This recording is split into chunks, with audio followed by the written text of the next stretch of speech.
Hi everyone, this is Megha. Have you ever wondered why your toddler is fascinated by every puddle on the sidewalk, or your teen insists on staying up late even when they're clearly exhausted? Isn't parenting an adventure of unpredictable behavior and emotional roller coaster? What if you could peek into your child's brain and see what's exactly going on? Today, we are going to unlock the secrets behind this behavior by exploring how brain develops from birth to adulthood. Before we deep dive, let's understand two key places in our brain, the amygdala and our prefrontal cortex.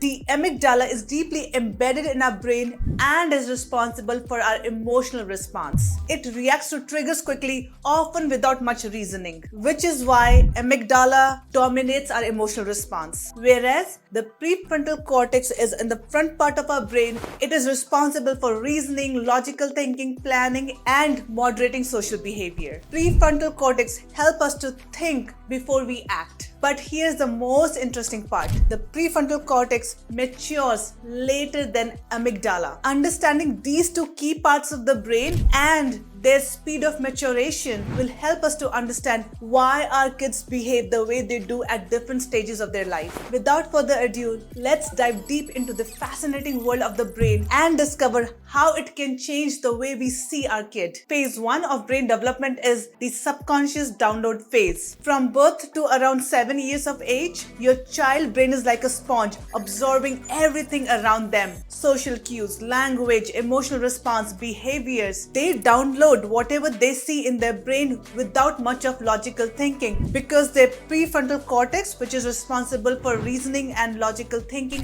is still very underdeveloped. But interestingly, the amygdala, which is responsible for emotional response, is active and developed much faster than prefrontal cortex. This means that young children react and respond to emotions very intensely. This is why young children might joyously laugh at one moment and have tantrum in the next moment over something that is trivial to the adults. These emotional responses are direct and unfiltered because they are influenced by amygdala without much of logical thinking. They are downloading everything from the environment and people around them. This means they pick up both good and bad. Just as a child might learn kindness watching their parents being kind to each other, they may also pick up yelling or being aggressive if that's what they see around them. There is a saying, "Give me the child until he is 7 and I will show you the man." This emphasizes the profound impact of these early years on your child. This is a very crucial phase because this phase lays the foundation of your children's personality and behaviors. The experiences and behavior your child absorbs from their environment now start forming the foundation of their character and lifelong habits. This leads us to the phase 2 of brain development, which is the emergence of conscious thinking. As the child grows, their prefrontal cortex starts developing and start to becoming more involved in decision making. While their prefrontal cortex is developing,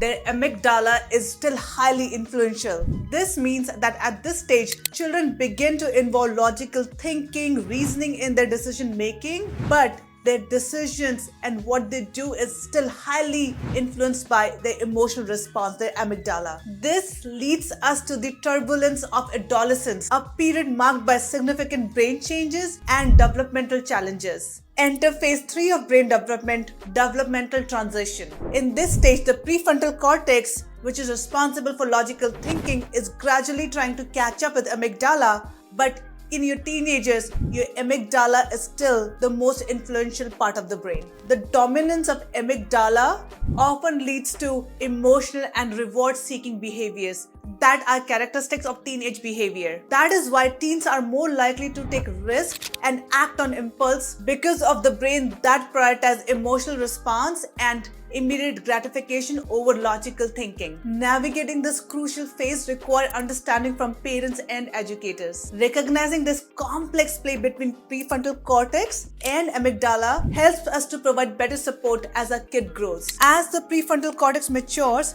teenagers gradually enhance their ability to think critically, control impulses, and make decisions that consider long-term consequences. This slow but steady development is essential for them to then transition into thoughtful and well-regulated adults. Finally, by the age 25, the prefrontal cortex fully matures. At this stage, they can fully engage their logical thinking, their reasoning, while making any decisions. This is so important. This is the stage where you can consciously assess your subconscious programming from your youth. This is when you can interrupt your core patterns and behaviors that were formed during your youth and replace them with the patterns that are more aligned with your values and goals. This awareness that once you turn 25, you can alter, you can change your brain is life-changing. However you were raised in the past has impacted your subconscious programming, and this is your chance to change it. For example, if you are raised in an environment where you were told that you're not good enough,